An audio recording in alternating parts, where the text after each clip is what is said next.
variance appeals process. Did you have a chance to look at what Patrick drafted on that? So this is a complicated area because it presents a potential conflict between planning and zoning and the city council. So it's something to navigate a little carefully just because the current process as it works now requires you all to find a unnecessary hardship and work through the checklist. The appeal to the city council currently is written in such a way that they are not required to make those same findings. So I'm sure you're all aware, you've recently denied a variance and then city council overturned that decision. So I imagine just as it works, you all put a lot of work into that, and it's probably a little off-putting just to have it overturned. So we're looking at options. Whether if that's not a concern at all, then great. If it is, then we can try to address it. The two immediate ways that come to mind are the city council follows the same checklist.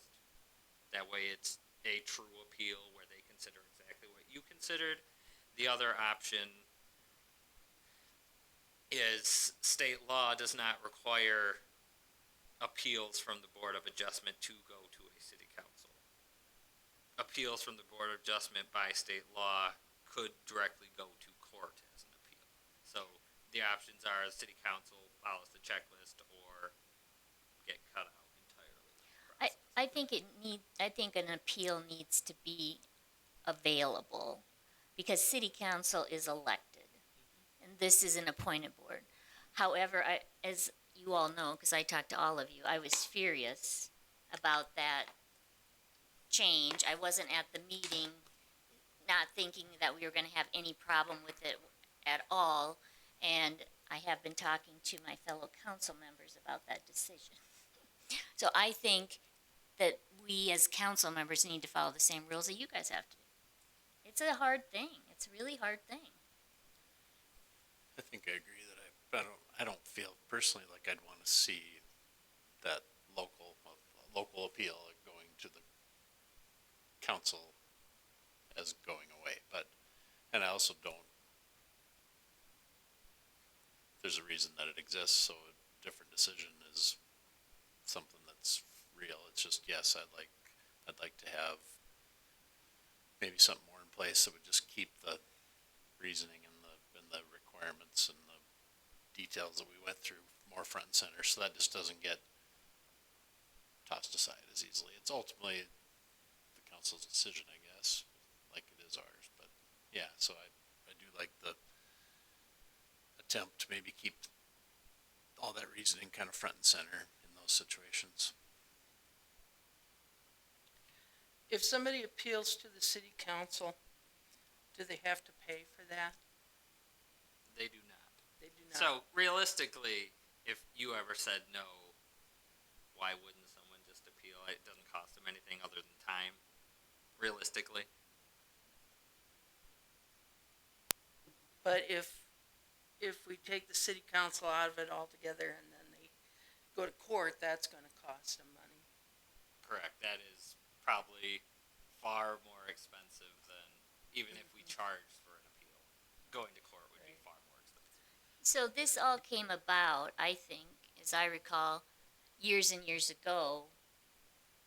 The very council was overturning P&Z all the time, and so that's when the Board of Adjustment was created, and Lisa put together that checklist, which is very strict, as we all know, so that we would have something to use as proof that Board of Adjustment, really looked at it. And I think that those overturns have been diminished greatly.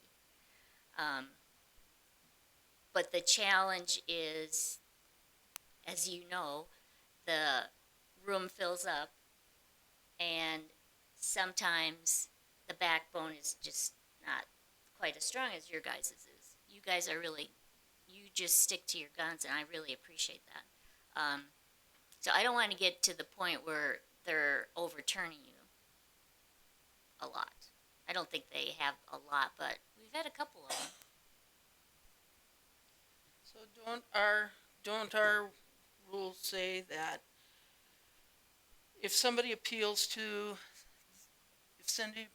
a Board of Adjustment decision to the city council is not allowed to consider any additional, oh, I don't know what word I'm trying to think of. Yep. Evidence, Correct. right? Okay. I thought that meant they had to follow the same guidelines as we do. But if they don't, then I feel like we should write it to say that. The city council, according to the city administrator, is not required to meet the findings of the form. They make their determinations as they will, without the guide rails or check boxes that you have. And yeah, I would like, what is the logic behind that?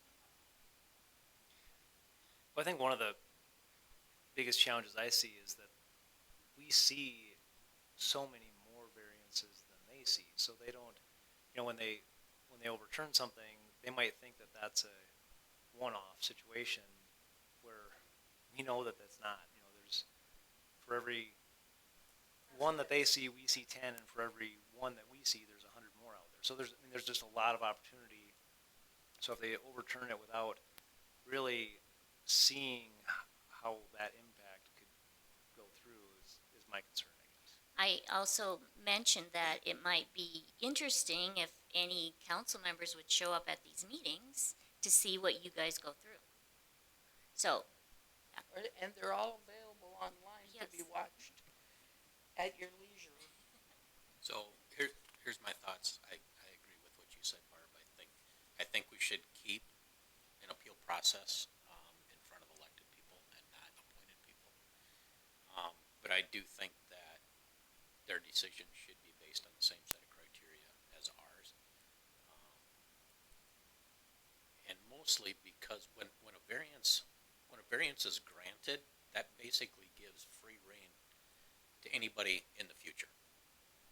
And, say we allow someone to build 5 feet away from the property line when the setback is 7. Anybody after that can come in, and if there is not a hardship that we can tie to that particular variance, anybody else that walks in that door can get a 5-foot variance. And we can't say no. If we say no, they can take us to court. And so by forcing the city council to also have to go through the same set of criteria, we now can establish reasons why this one can be granted a variance, but the next one can't.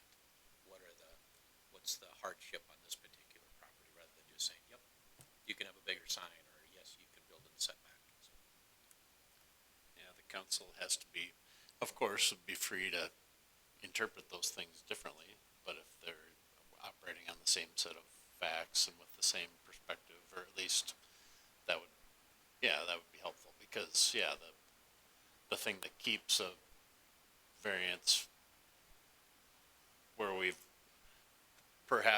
agreed and most of the board has voted for a variance, it's usually there's a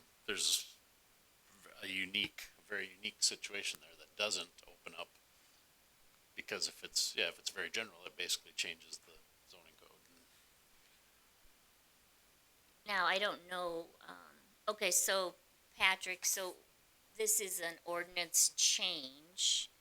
So would that come from P and Z?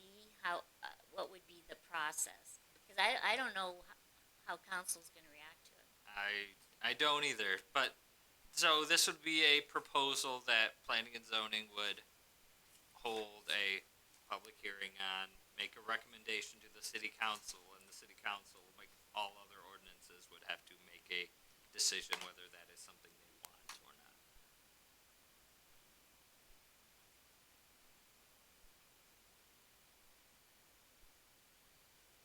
I say do, I say do it. Every time I think about it, I just get mad. No, in order to be fair to all the citizens in the city, we need to, as we're saying, when we grant a variance, it's because of a specific hardship. And if you take away that reasoning, if you take away the part where you have to identify, then basically you've just said, well, the ordinances don't count, we'll do this instead.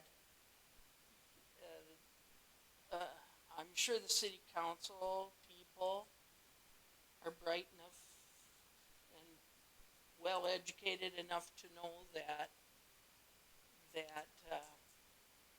when they make a decision, it affects everybody in town and not just the one person they're talking to that day. You know, that's important. Whatever decisions come out of here or city council, that affects everybody in town, not just the folks in the room that we're talking to that day. So Patrick, so I understand, on page 57, the blue text is current, and then you're proposing to add the green text, is that correct? Correct. The green text was designed. Well, I had the inclination that that would be the approach you wanted to go, rather than scrap out the appeal entirely. So I tried to write up some preliminary text for your review. Basically, in order for them to overturn or modify your denial of a variance application, they have to consider exactly what you did, and that's the stuff written out in chapter 15-24F. And in order to overturn or modify, basically they have to make the specific findings that you have met, that all determining factors have been met. So just maybe to prevent wasting a lot of time, is it possible to take this to city council as a discussion item? Rather than us going through the whole formal process of getting public input and going through that, sending it to them, and then they just say, nope, we're not interested. It is. We could fill out the normal council request form and have it on there as a discussion. I honestly don't know if many of them know what a hardship is, if you want my honest opinion. And I don't know if they would be able to classify a hardship, because I'm not trying to down any of them, but I just, it's a different set of thinking. Yeah, it's not in their typical. Since we started that form, we've approved a lot fewer variances than what we used to, because of the hardship. So, Quite honestly, a lot of it is just emotion. Yeah. Yeah. And they get wrapped up in that.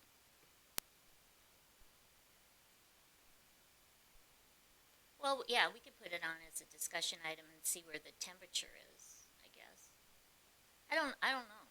They may say, no, we're the top dog and that's the way it's gonna be, but I don't think so. They're all reasonable people. And you're all certainly welcome to attend during that if you would like to speak to I it. think that would be, yeah, we should expect to do that. When would that be? Yeah.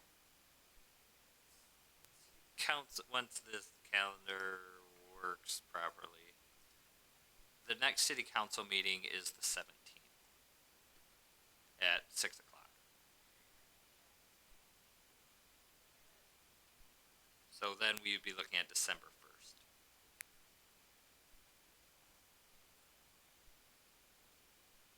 So in the meantime, what we would have coming up is we would have that variance public hearing with you all as the Board of Adjustment on the 20th.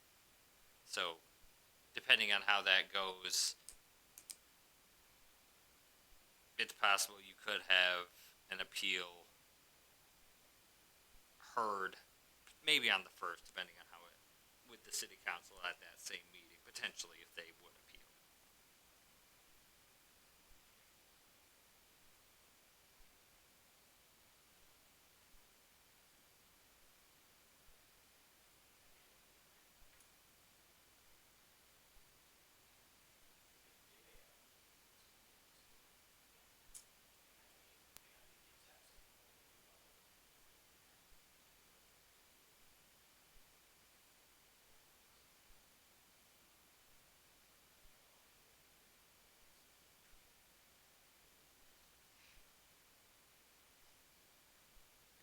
All right, anything else?